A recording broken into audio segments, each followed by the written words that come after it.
ఏంటి సార్ బాగా ఏంటి సార్ మీరేంటి చెప్తా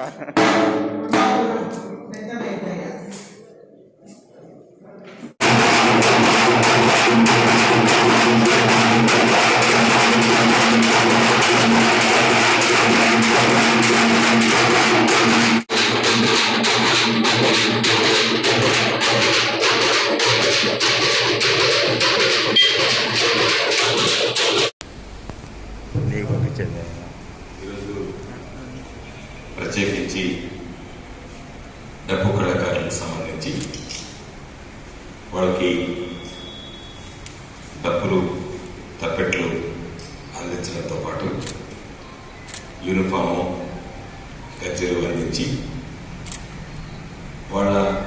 జీవనోపాధిని కొనసాగించడానికి చేయూతనివ్వాలనేటువంటి ఉన్నతమైనటువంటి లక్ష్యంతో ఈరోజు ఈ కార్యక్రమానికి ముఖ్యమంత్రి జగన్మోహన్ రెడ్డి గారి శ్రీకారం చుట్టడం జరిగింది. జిల్లా పరిషత్ చైర్మన్గా ఉన్నప్పుడు మహానేత రాజశేఖర రెడ్డి గారు ముఖ్యమంత్రిగా ఉన్నప్పుడు డప్పు కళాకారులకు సంబంధించి ప్రతి సంవత్సరం బాబు జగజీవన్ రామ్ గారి జయంతి రోజు డప్పు కళాకారులందరికీ కూడా ఈ వాయిద్యాలకు సంబంధించి పంపిణీ చేసే పరిస్థితి ఉండేది. తర్వాత ప్రభుత్వాలు మారినటువంటి ప్రభుత్వాలు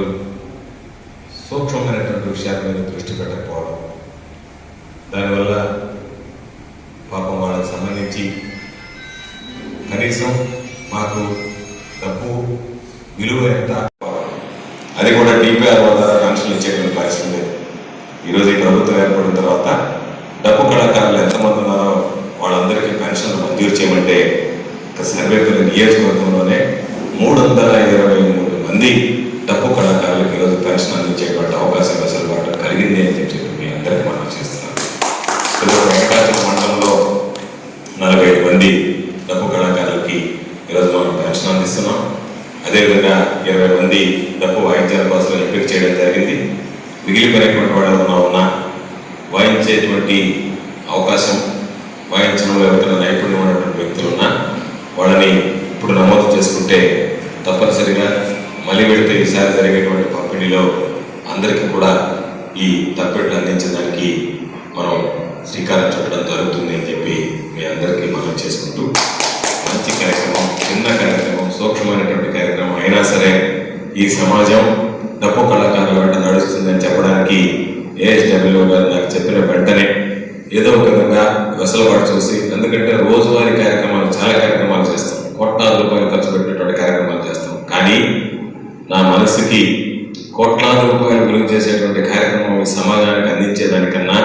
చిన్న స్థాయిలో ఉండేటువంటి వ్యక్తికి అతి చిన్న కానుక అందించినా అది మహద్భాగ్యంగా భావించేటువంటి వ్యక్తిగా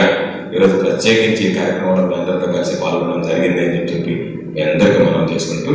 భవిష్యత్తులో తప్పనిసరిగా మీరు మరింతగా వృద్ధి చెందడానికి, మరింతగా ఎదగడానికి ఈరోజు ముఖ్యమంత్రి గారు ఈ సమాజం మీ పట్ల నిబద్ధతతో నిజాయితీగా వ్యవహరిస్తున్నటువంటి విషయాన్ని గుర్తుంచుకొని